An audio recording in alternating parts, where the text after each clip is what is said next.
Today, NASA's Messenger spacecraft is also going to come to a smashing end when it crashes into the planet Mercury after running out of fuel. So was this expected? Oh, absolutely. You know, the Mercury Messenger mission, they launched it in 2004. They had to do multiple planetary flybys just to get in orbit around Mercury. That's something no one's ever done before.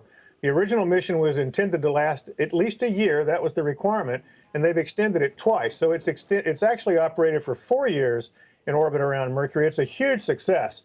But, you know, all good things come to an end, and once it runs out of gas, there's no way to keep it in orbit. And that's going to happen, as you say, today. It's going to hit the surface at about 8,700 miles an hour, and that's going out with a bang. Wow. And did we learn a lot about Mercury through the 4 years that it was up there?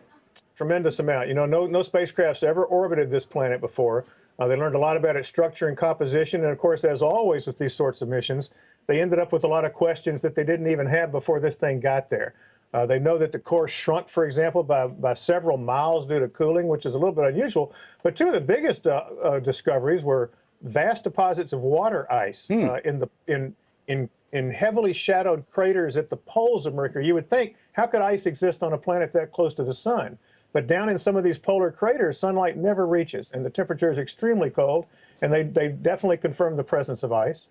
And then they found a lot of elements in the crust of Mercury. There's really no explanation for it. It doesn't fit with theories about how the planet formed. And so, of course, the astronomers love that because it's a chance to go back to the drawing board and see what they can come up with.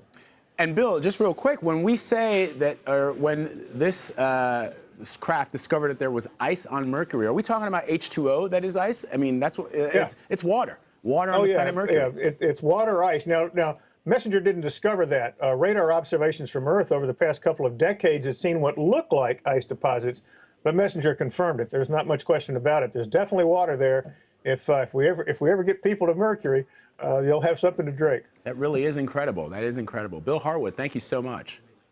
Sure thing.